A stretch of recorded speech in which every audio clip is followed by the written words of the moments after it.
So we have this victimhood metastasis where everyone wants to think of themselves as a victim. We have to recognize there is no winner in America's oppression Olympics. Today I sit down with Vivek Ramaswamy, author of the 2021 best-selling book, Woke Inc., Inside Corporate America's Social Justice Scam. Affirmative action is the systemic racism that's still here in America today.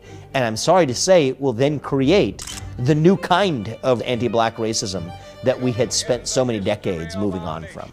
Today, we dive into his new book, Nation of Victims, which looks at America's culture of grievance on both the left and the right, and how Americans have lost a sense of purpose and identity.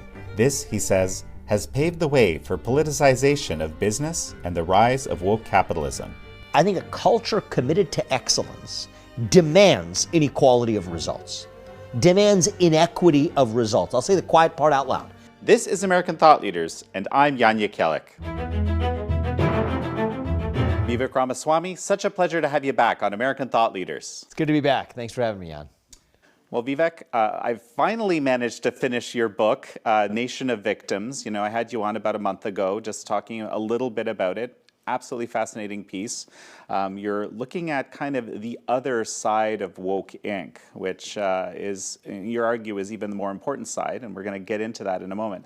I want to get your opinion on something right now. There's this investor letter that Elliott Management, one of the larger hedge funds in the world, sent around, is basically talking about how global economy is on a path to hyperinflation. It might lead to almost societal collapse. This is something in an actual letter. This is not theoretical. This is not sci-fi. So what do you make of that? I actually write about this extensively in Nation of Victims as well, and so it's deeply related to even some of these themes of excess followed by victimhood. But in a nutshell, I think we are in a period of inflation. We might be entering hyperinflation very soon. I think the Federal Reserve has been late to raise rates. But at a very high level, what's going on right now is more scary than the last cycle of hyperinflation in the United States, because you now have to raise interest rates against the backdrop of not Ronald Reagan's deregulatory policies, not Ronald Reagan's tax cuts that otherwise stimulate the economy to balance out the effects of rising interest rates to curb inflation. But now you're doing it against the backdrop of Joe Biden's economic policies, which are not particularly favorable to private commerce or business, his war on fossil fuels, which in turn is contributing to an energy crisis, a supply-demand imbalance for global energy that in turn contributes to inflation, which then in turn requires a greater raising of interest rates, which cools down the economy against the backdrop of those, I would say unfavorable, commercially unfavorable regulatory policies, that you have a double whammy. And I think that's what's unique right now relative to the 1970s to early 1980s. In the early years of Paul Volcker raising rates under Ronald Reagan, it was at least a yin for yang, and now instead you have actually a 1-2 punch. And so I tend to agree that I'm very cautious heading into where we're going as an economy for the next several years. I think we're in for hardship. I think we have an era of hardship that's waiting for us. We have been skiing on artificial snow for the last decade and a half with free money raining like manna from heaven on high, with the Federal Reserve printing it, and by the way, central banks around the world doing the same thing. At some point when that artificial snow machine turns off, as we're starting to see in the United States, we realize that we forgot how to actually ski on the real thing. And so that's in some ways the bad news. The good news is, in the long run, I'm an optimist because I actually think that could be an opportunity for us where we build the muscle memory that we have lost after a decade and a half of losing it, that allows us to understand how we actually create things through actual ingenuity, actual productivity, a notion we've forgotten in our economy, hard work. And I think that that's in some ways been covered up by the excesses of monetary policy in particular over the last decade and a half. And by excesses of monetary policy, you basically mean just printing insane amounts of money. That's correct. Okay. That's correct. Yep, exactly. I think it's true in the United States. It's true in much of the modern West. It's true in most democratic societies around the world. Following the 2008 financial crisis, we had chronically easy money, chronic low interest rates that I think have, in some ways you could look at the bright side of it, fostered risk-taking behavior that's resulted in innovation in sectors ranging from tech to biotech. But I think the net cultural effect of it is that it has actually created a time of artificial ease. And I think that we're going to pay for a lot of those sins of excess, in the couple of years ahead of us. And so whether that's going to be a financial Armageddon or not, that's not necessarily, my view. I don't think that this is, look, let's just put it this way. Very few people have been consistently good at predicting financial Armageddon, and many times more has financial Armageddon been predicted than it has materialized. And so that's, all of the forgotten predictions of people who predicted financial Armageddon when it didn't play out. We don't remember those. So I'm not saying that that's exactly what we're in for, like a 2008 style crisis or worse, but I do think we're in for an era of some economic hardship. But I think that could actually end up being good for our culture if we learn from it. So actually, you argue this in both Woke Inc., your first book, and I think in the second book as well, that this situation that you just described actually allows for a situation where people focus in the corporate world on things that are very different than the creation of actual value. That's right. Yeah. That's right. And so the case I made in Woke Inc. was that the politicization of business is bad both for business and for our body politic. It's bad for business because every business has a unique and worthy purpose. Usually that's true because if you don't have a worthy purpose, people aren't going to pay you for the service that you provide. They're not going to pay you more than it costs you to provide it. So almost by definition, there's a presumption in favor of most businesses having a worthy purpose when they serve their customers. But when we impose these top-down political and social agendas on those businesses, they're less good at making widgets that people can buy from them, which in turn creates less valuable businesses, which in turn creates a less prosperous society that holds everyone back. So that was my critique, but also Milton Friedman's critique, right? That part wasn't original. The part that, if I may say so myself, was a different spin, a different moment of progress in the conversation that I aimed to add in Woke Inc., was that it wasn't just a threat to capitalism, it was also a threat to democracy. And the reason why is that in a democratic society, citizens are supposed to decide how we settle our political differences through free speech and open debate in the public square, where everyone's voice and vote counts equally. And when we delegate the authority to make those political decisions or those social decisions, whether and how to fight climate change or systemic racism or whatever, what we're really saying is that those guys get to make those decisions behind closed doors, business elites and corporate boardrooms, et cetera, according to a $1 one vote system. Not a one person one vote system, but a $1 one vote system, which I think sucks the air, the lifeblood out of a democracy, which is one where every citizen's voice and vote ought to count equally on the kinds of questions, the political, normative, social questions that a citizenry ought to decide rather than a corporatocratic class in the boardrooms of corporate America. So that was where I was. That was where I was with Woke Inc. But the thing that compelled me to write that second book, that it sounds like you just finished reading, is it does really take two to tango, right? And so Woke Inc., I take a look at the top-down phenomenon, the merger between government and private enterprise, together doing what neither one could do on its own. I even trace the ways in which government is using private companies to do through the back door what government couldn't do through the front door under the Constitution. Things like big tech censorship, things like the climate agenda that major financial institutions are pushing through their banking arms, through their asset management arms. But at the same time, the question I ask in the second book is, what is it about our culture right now and our national psyche that still creates an entire generation that's buying up this nonsense, right? What about the demand side of this? So in some ways, Woke Inc. was about the supply side, the supply of the BS, and the second book, Nation of Victims, is all about the demand side. What is it about a culture that actually eats up these I would say one-sided narratives, and in a way, why is it that corporate America is dancing to that tune? So they go together. Well, no, and this is very interesting. Let's stick to Woke Inc. just for one more moment. The supply side, so to speak. Yeah. It's not obvious. It's not obvious, and this is very powerful, frankly, in your book, is kind of making this case, but it's not obvious that corporate America, with their fiduciary responsibilities to their shareholders, would take this path, right?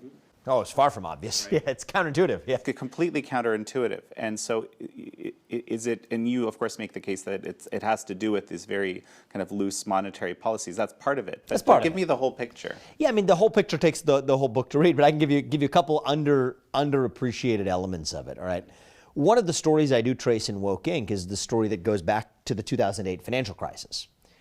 we're here in New York City. I actually was working in New York City starting the fall of 2007. On the eve of the '08 crisis, I was working at a hedge fund here in New York. So I had a front row seat to what happened then. What happened is, in the aftermath of the '08 crisis, you had large government bailouts to the big banks here in New York and on Wall Street. I was an opponent of those bailouts. As a side note, I remain an opponent of those bailouts. I think that was a bad mistake. I think we continue to pay for those sins to this day in ways that are not just economic but cultural. I'll come back to that. But anyway, in the aftermath of the '08 crisis, what happened was that, the guys on Wall Street went from being the heroes that you were supposed to emulate if you were a young guy coming out of business school or whatever, to becoming the bad guys. And Occupy Wall Street was literally occupying Wall Street. It was on Wall Street's doorstep. And they, the capitalist class in this country, they were on their back heels. And so what they recognized was, look, Occupy Wall Street, that is a tough pill to swallow. They want to take our money, redistribute it to poor people to help poor people, reform and reorder the system of who controls the keys to power over the market. That's a tough pill to swallow. But it turns out that there was a birth of a new wing of the left right around the same time that had a slightly different theory of the case than the Occupy Wall Street left. What the new left said was that actually it wasn't about economics, but it was about racism, misogyny, and bigotry and climate change and all that stuff. So that's actually what presented the opportunity for big business in this country to bail itself out culturally. It wasn't just the government bailouts. They bailed themselves out culturally a second time over, where they said that, look, here's what we're going to do. We will embrace those demands of the new left. We will talk about systemic racism all you want, as long as you don't talk about systemic financial risk, all right? We will muse about diversity and inclusion. We'll appoint some token minorities to your boards. We will pontificate about the racially disparate impact of climate change after you fly in a private jet to Davos. We will do all of those things. But we don't do it for free. We effectively expect that that new wing of the left look the other way when it comes to leaving our corporate power structure intact. And that is how you get, it was kind of the joke of the last book was you got a bunch of big banks got in bed with a bunch of woke millennials. Together they birthed woke capitalism. And they used that to put Occupy Wall Street up for adoption. All right, that was the trade they made. It worked so well for the capitalist class here downtown, New York City, that Silicon Valley then got in the act. What they realized was that, okay, it worked for the Wall Street guys. The threat to our monopoly power right now, if we're sitting in Silicon Valley, comes from the left. Even the Obama left, right? They wanted to, breaking up big tech was cool on the left before it was cool on the right. And so what they realized was, look, we can defang that threat to our power structure if we agree to lend some of that monopoly power to advance your substantive ends. We'll censor speech you don't want to see online. We'll take down misinformation as you define it. But again, we don't do it for free. We effectively expect that the new Democratic Party look the other way when it comes to leaving our monopoly power intact. And so that's how the game was played. The rest of corporate America starts copying the act. Coca-Cola gets to make statements about new voting laws in Georgia, systemically racist voting laws like requiring voter IDs, muse about how do you teach their employee base to be less white. That was the word they used, how to be less white, while actually getting to get off the hook on their own product's impact on the nationwide epidemic of diabetes and obesity, including, by the way, in the black community that they profess to care so much about. So, Nike, whatever, condemned slavery 250 years ago in the United States, yes. Don't say a peep about actual slavery in China today, in the Xinjiang province, or using labor abroad to generate $250 sneakers that you sell to black kids in the inner city who can't afford to buy books for school. This is great. It works out for all parties, but it was this cynical arranged marriage. The reason it was counterintuitive is I don't think either side really had too much respect for the other. It was a marriage in which each partner had secret scorn for its bed partner. It's closer to mutual prostitution, but it worked for as long as each side got something out of the trade. And that was the story of the birth of this illegitimate child, the woke industrial complex, that I argued was far more powerful than either big government or big business, because it was this chimeric, almost monstrous hybrid of the two. And that was, in many ways, crushing the will of the everyday citizen and diluting the voice of the everyday American in the economy as well. so many people of this ideology, for example, started to populate the HR departments of these big corporations, and started hiring people that were similarly inclined because they knew the right code words and so forth. The way I look at it is when wokeness met capitalism that it got supercharged with the full force of green pieces of paper behind it. Before that time, wokeness in America was basically, it was a fringe philosophy in the halls of some academy somewhere at some liberal arts college. It was supposed to be a challenge to the system. And if you ask the question about when did this go from being about being a challenge to the system to becoming the new system, it's when wokeness met capitalism that it was supercharged with the potency of market power that effectively made it ubiquitous.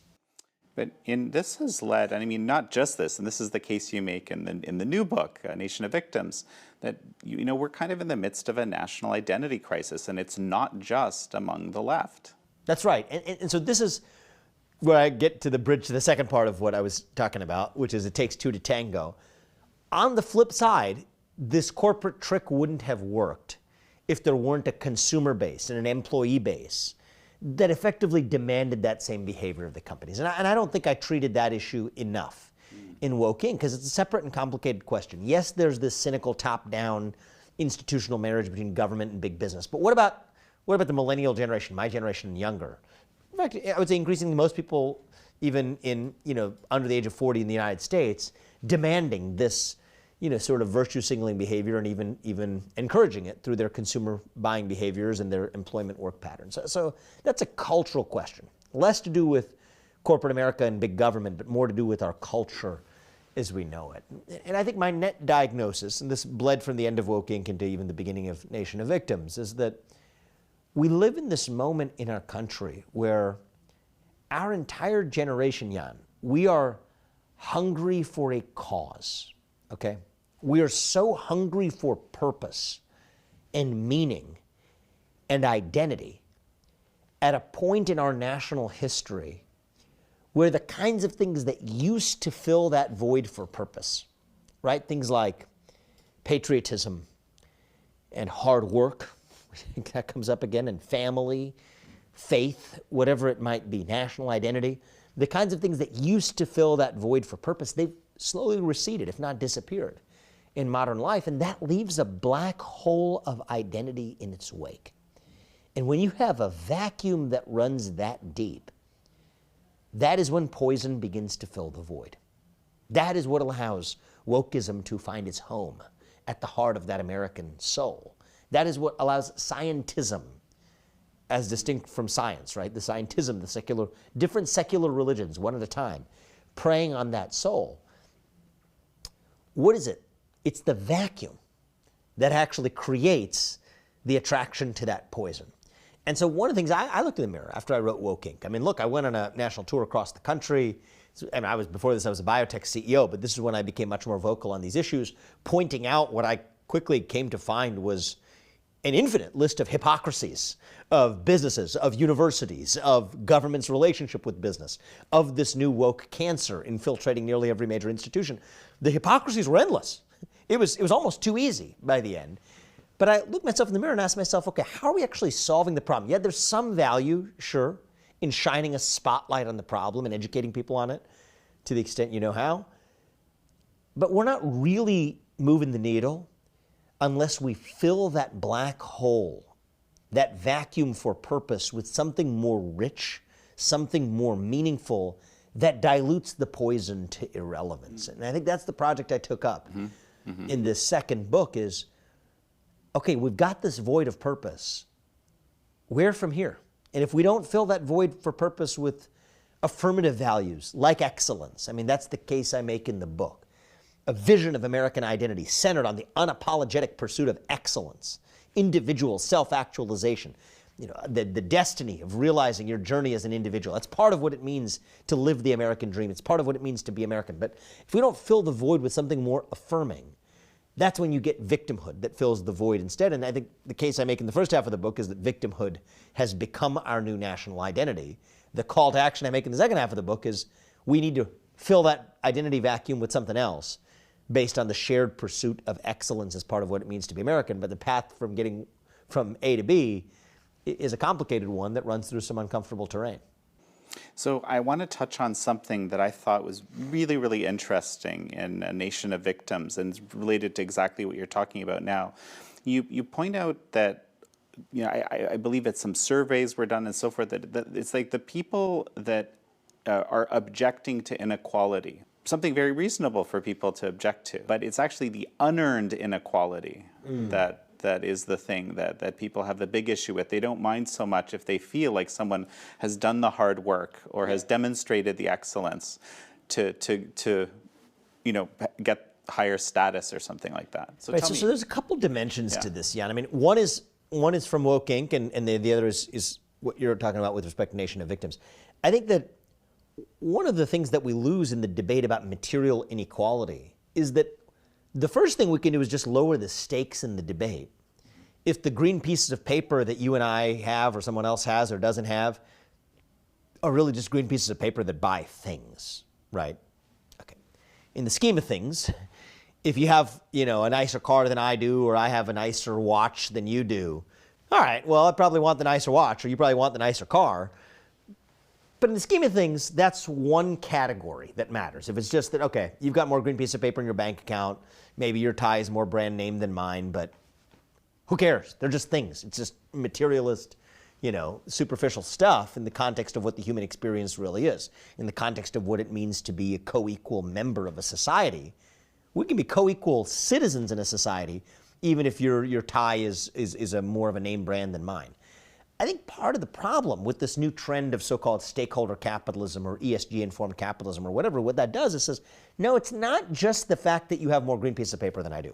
And it's not even the fact that you have a luxury car where I only have a mid-tier sedan or whatever. It is also the fact that your voice counts more than my voice in our body politic, because your say on how we fight climate change, if you have a seat in a corporate boardroom, is more impactful than my seat at the ballot box, because that's all I get. That your view on how we should fight systemic racism or racial equity or racial injustice or whatever through implementing quota systems in who gets promoted at the company where I work imposes that agenda on me, that political agenda on me, where all I have for my voice is the voice at the ballot box, because I don't have the same dollars that you do. So I think this is the first step in this debate. This is terrain all covered in Woke Inc., is that we skip to the inequality debate, talking about inequality in dollars, without first asking ourselves whether we've already just made a mistake by even over-fetishizing the green pieces of paper by allowing them to be too important in terms of what they even represented. So we're already in a smaller, lower temperature zone of this discussion. But let's get to the bottom of it even further.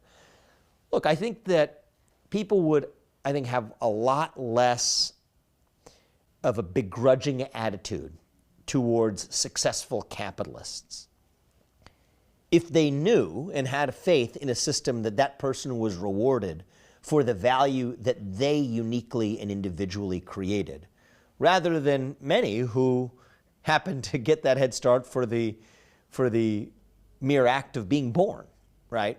And I think this is a conversation I tease in the book a little bit. Forget about whether you favor high taxes or low taxes. I'm more in the low tax camp, right? I don't trust the government to manage money as much as I do through the decentralized allocation of resources. But put that to one side. That's not the debate I'm touching here. Let's say you want high tax, you want low taxes, whichever it is. Do you prefer to get more of those tax dollars into the system through taxing income as you earn it, which actually makes it harder for someone who's starting from the ground floor to work their way up? Or do you want to take a closer look at how one generation transfers wealth to the next generation? If you had to pick between the two, right? Let's say the government only needs a tiny amount of revenue to run. Let's say the government needs a ton of revenue to run. I prefer the tiny model. But whatever it is, I still think that there's a conversation to be had about weighting it much more heavily towards picking it up on intergenerational wealth transfers than on picking it up in income that you tax every year along the way.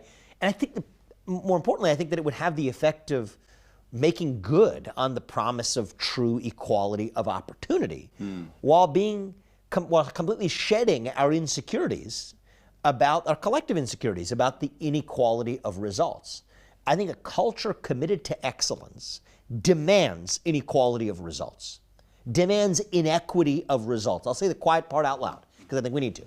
Not everyone is going to reach the finish line at the same time. Not even everyone is going to get to the same finish line, whether that's on the basketball court, whether that is in the classroom, whether it's in the system of free market capitalism. We're not going to have a system where everyone wins and loses equally if we have a true culture of excellence. They don't go together.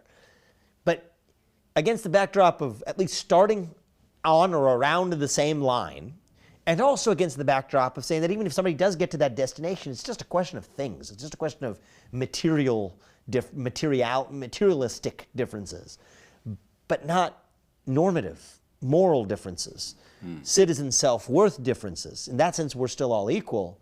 I think that's the way to sort of weave our way through what is the otherwise, I would say, thorny thicket of the debates we've had for over 100 years in this country about inequality.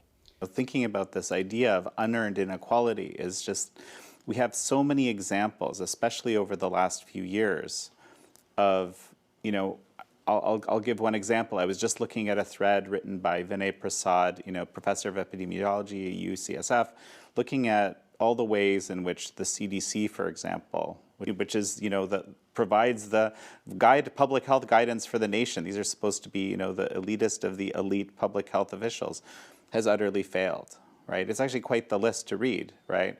And you might think to yourself, my goodness, these people are in charge. They're essentially setting the tone for everything that we have to do because everyone says we got to follow these guidelines, but they're not demonstrating excellence, and that's unfair, and I'm angry. Mm-hmm.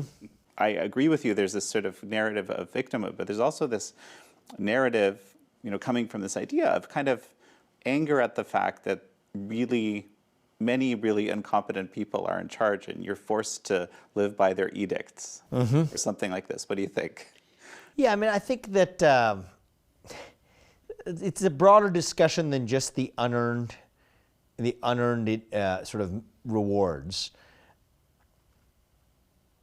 I do think that there's a separate issue relating to just mistrust and earned mistrust of institutional leaders in our country, right? So I think that builds on the theme that we were just having about unearned status, right? I was talking about in the context of inheritance, but more broadly in terms of people who ascend and occupy positions of authority in institutions, I think are increasingly put in those positions in ways that are decoupled with this idea of merit. Merit is I define in the book, a system of allocating rewards exclusively according to principles of excellence.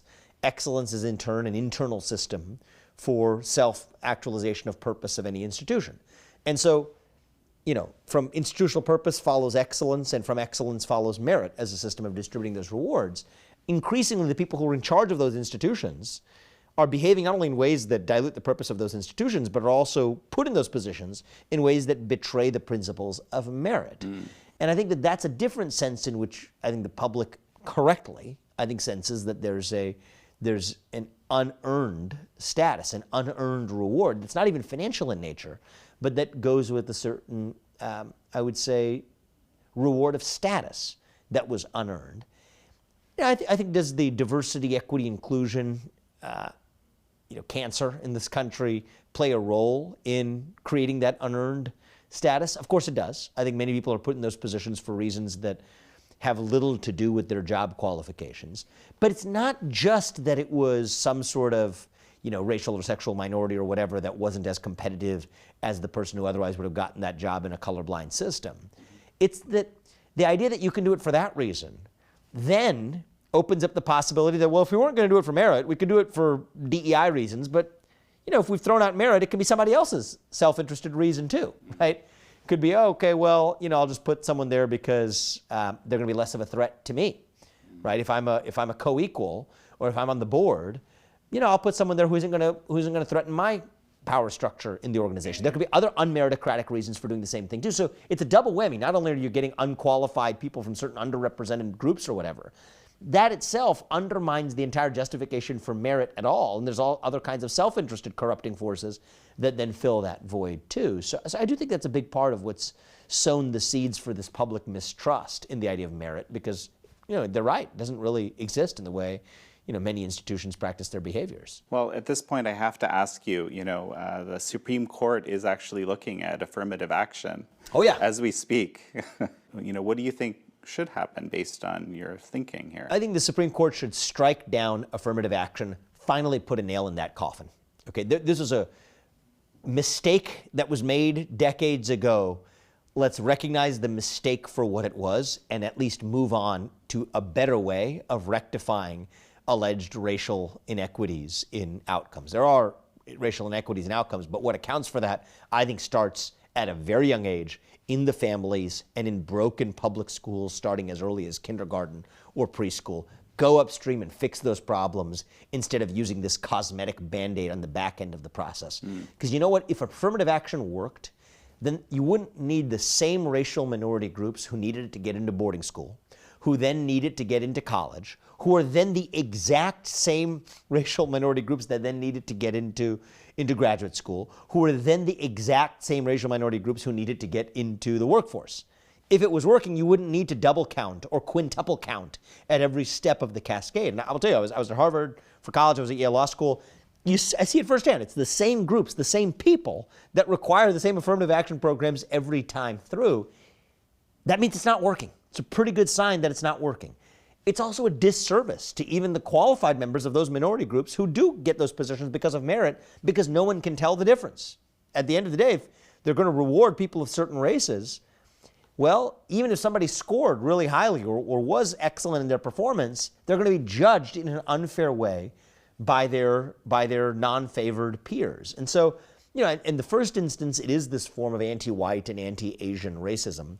One of the things I talk about in Nation of Victims was actually a study, the last rigorous study that was conducted on this as well. I think it was by this guy Espenshade, who found that when you look at for like elite colleges, I think he looked at the top 10 elite colleges or 10 of the elite colleges, there was an over 400-point gap between SAT scores that an average Asian applicant would have to score versus the average black applicant.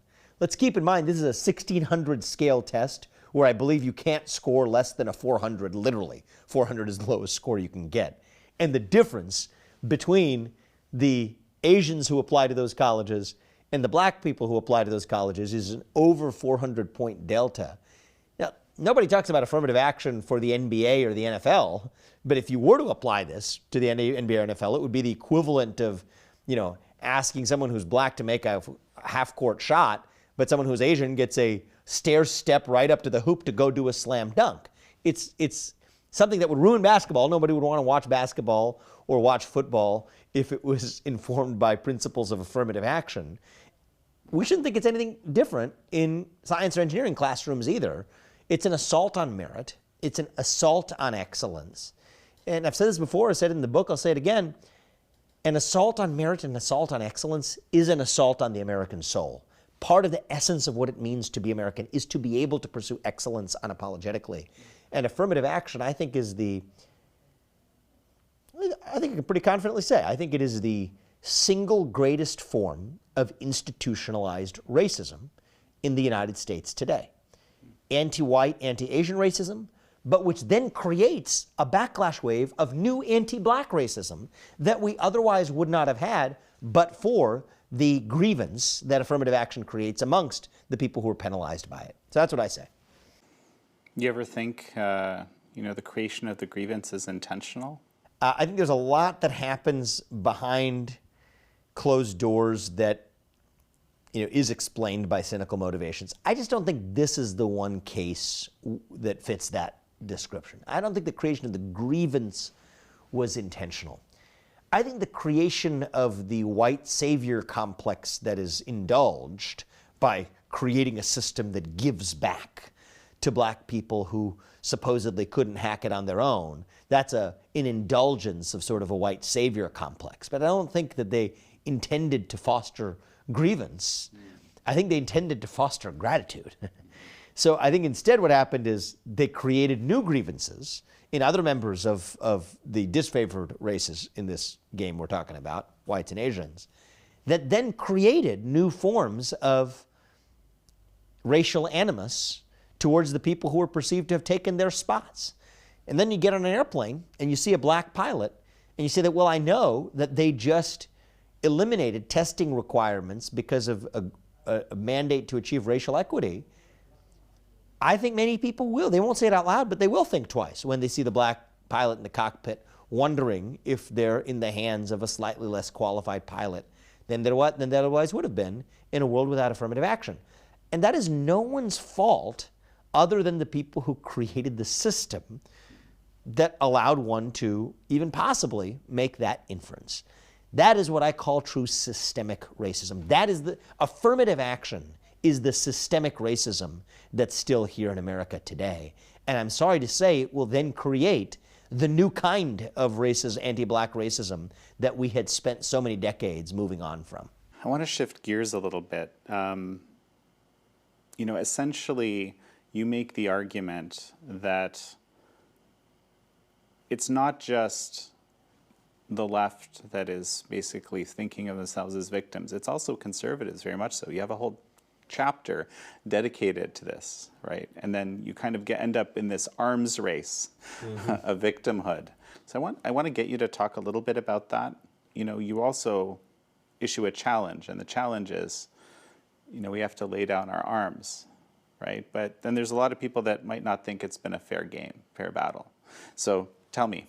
Yeah, so the chapter is entitled Conservative Victimhood, and this is one of my reflections and one of my concerns, is that I worry that this culture war we're in ends not with a bang, but with a whimper, where both sides are infected with the same cancer, yet still continuing to fight each other, not knowing that they're actually members of the same victimhood tribe. And one of the points I make in this chapter is that there are legitimate reasons for conservative victimhood. We could spend hours talking about them, right? Some of them I even lay out in Woke Inc., by the way. Others of them I didn't lay out in Woke Inc., but are more economic in nature. Okay, you think about, let's take the policy decision that we made in this country for the dollar to be the reserve currency of the world. I think that is a good thing for the United States, by the way, for the dollar to be the reserve currency of the world. It gives us control of the global financial system. It's what allows us to freeze terrorist assets on demand. It is what lowers borrowing costs for the United States. But if the dollar is the reserve currency of the world, that means that there's a little bit of artificial extra demand for the dollar above and beyond what would have existed under market conditions where the dollar was not the reserve currency. What does that mean? That's an artificial buying pressure that pushes up the average price of the dollar, so we have a strong dollar. But a strong dollar is actually bad for exporters because that means their goods are incrementally more expensive, artificially more expensive on the global stage. So it's great for importers in the United States, but it's bad for exporters, bad for manufacturers. Well, they're left holding the bag. It's a great policy that grows the size of the pie for everyone in the United States overall, but leaves one group of people, people who live in today's Rust Belt, holding the bag. And you go to the next policy. Think about student loan forgiveness. That's recent in the news. Well, again, somebody who borrowed money to go buy a truck or whatever it is and build a career as a trucker in that industrial Rust Belt, they didn't get their loans forgiven for buying that truck, even though somebody who went to, Bryn Mawr College or whatever it might be did for being a humanities major. I'm not saying that, we can question the merits of that policy. I personally think that policy was a boneheaded policy, but put that to one side. That's the same group of people then left holding the bag. Then you look at where's military enrollment coming from. Well, it turns out that we do need a military to defend this country, that we don't get to live the free lives that you and I live without actually having people who are willing to defend it.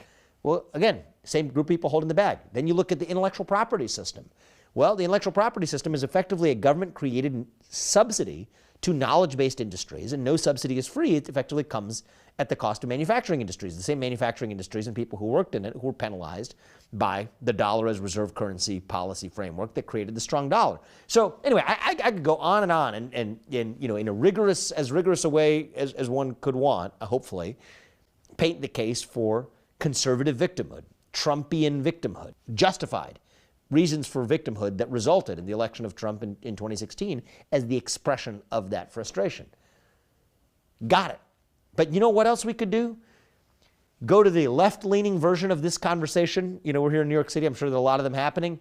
There'll be the same sob story told by somebody else about the black victimhood narratives, about redlining in this country, how literally there were laws written that prevented black people from living in certain neighborhoods. Take the war on drugs. You know, again, it's trite because everyone's talked about this stuff ad nauseum, but you know, there is a difference in arrest rates for crack cocaine versus non-crack cocaine. Okay, so you know, one is more disproportionate and prevalent in the black community. Well, they'll say, you blame us for having unstable family structures where you're the guys who took the father figures and put them in jail. The black victimhood epidemic is now creating a new epidemic of white victimhood culture in our country. Second generation Asian kids are now growing up in this country trying to describe themselves as persons of color, inventing hardships for themselves that they didn't actually go through, but their parents or their grandparents actually did in coming to this country. And so we have this victimhood metastasis where everyone wants to think of themselves as a victim. And at some point, I think that we have to recognize there is no winner in America's oppression Olympics. There is no gold medalist.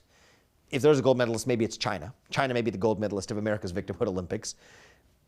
Our assault on merit over here. But America as a nation is who loses in the end. And so at some point, we're going to have to get past the grievance tug of war, saying that, you know what, you have a grievance? You think you were oppressed? Well, guess what? I was oppressed by even more, right? That's the white victimhood complex in response to black victim. At some point, we got to stop, guys. We're done. That's the part where I say lay down arms. Okay, everyone might have the real valid reasons for their claims on victimhood, but start to forget about your claim on victimhood and reclaim your claim on excellence. That is what we need to revive in our culture, or else we're not going to have a nation, certainly not a competitive one, left at the end of it. We'll just have a hollowed out husk of America as a geographic space. But, you know, what are we, a bunch of higher mammals roaming around a common geographic space? We're not animals. We're human beings, free agents who came together to found a nation built on principles of excellence. We're going to have to return to reviving that national spirit if we're to have a chance of passing the torch on to that next generation, which is why, you know, I even bothered to write this book. Each side needs to forgive the other, right? And this is what you argue. The response to that, I can kind of hear it in my ear because I see it almost every day. Like, for example, there was this recent article in The Atlantic, you know, calling for pandemic amnesty for everyone that did, you know, poor things or vilified others during the pandemic and so forth. And people are saying, well, okay, but, you know, there needs to be accountability for these terrible behaviors. Oh, sure, maybe even we can do forgiveness. Yeah. But what about accountability? Forgiveness and accountability are two separate conversations, and one is not a substitute for the other. What I actually worry about is we might be in the worst of all worlds where we wallow in grievance without accountability. So in a certain sense, I worry that we're in that worst case scenario where everyone experiences grievance, but we're not actually doing the things to hold the people who erred to be accountable. I argue for the exact opposite of that, whereas we should have forgiving attitudes to one another as fellow co-equal citizens. But that doesn't mean if you commit a crime, you don't do your time. That doesn't mean that if you fail as a leader that you aren't put out of a job so that somebody else is put in that spot in return. And I think it's a very different balance we need to strike, not the double whammy combo of both grievance without accountability, but a forgiving view of human nature, of co-equal citizens as co-equal partners in building a nation, while still recognizing the fact that if you were put in a leadership position and you failed, you deserve to be held accountable. If you broke a law, you know, we will rehabilitate you through our criminal justice system and through our you know, rehabilitation system. But that doesn't mean that you're not held accountable for bashing in a storefront in the summer of 2020.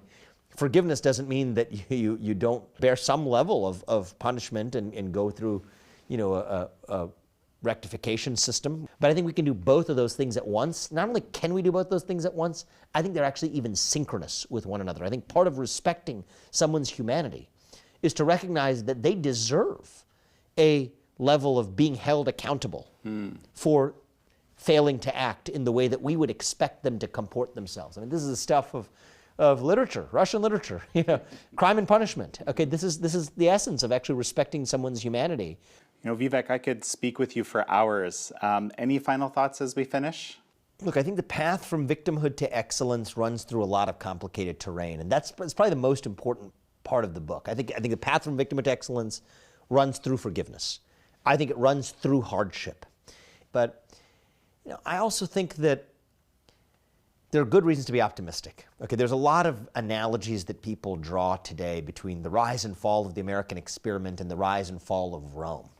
That's why I spent a couple chapters in this book detailing the history of Rome. I had to brush off some of my Roman history. Actually, I had studied Latin in 7th and 8th grade. That was most of the Roman history I learned came from those years in middle school. And one of the things I reminded myself of is, you know what? There was no one rise and fall of Rome, it turns out. There were many rises and there were many falls. And you know what? There are many rises and many falls of the American experiment too. There have been. And I think that, yes, we may be at a low point. We may be at a nadir. But I don't think we're done with this one yet. I think we have many generations yet left to go. And if we can take the hardship that I think we're going to encounter in the next couple of years, but remind ourselves that hardship is not the same thing as victimhood. Okay? Hardship can be what reminds us who we are, both as individuals and as a people, then we will be stronger for it as individuals and as a nation on the other side of it. And I'm actually optimistic that that's exactly what's going to happen. It's just that we're going through a rough patch in getting there. My concern is, I'm like you, I'm very bullish on the U.S. I think the U.S. can handle a lot and people can figure things out. But what if we get so weak that this, nefarious power, the Chinese Communist Party, can really take advantage and kind of, take over? That is one of the risks we need to guard against, which is why I have been as vocal as I possibly can on this issue. I think it is the single greatest threat to the future of America, to the future of the free Western civilization, free countries, and democratic freedom around the world as we know it.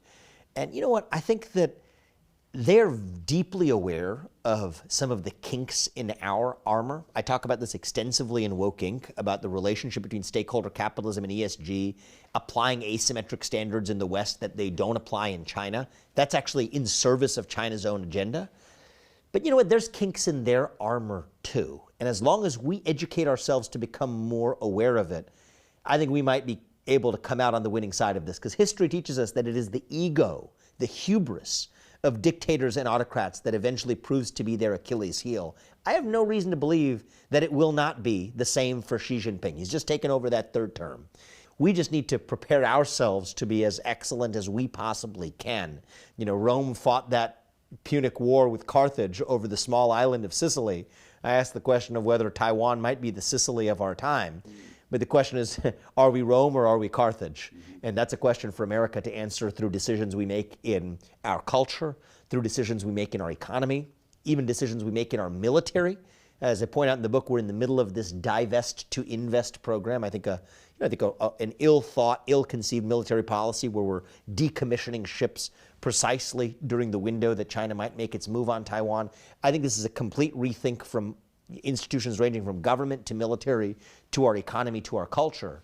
But I think if we can revive our path back to excellence in each of them, then my bet is still on America leading that way, not only for you and I, but for our children and for the free world as we know it. It's going to take real work, and it's a big part of why I wrote these books, and it's a big part of why I hope we can educate our fellow citizens to do what needs to be done to take that hardship that we're about to go through, that we're already going through right now, and to be strengthened by it rather than to be defined by it. Well, Vivek Ramaswamy, it's such a pleasure to have you on again. Thank you, Jan. It's a pleasure.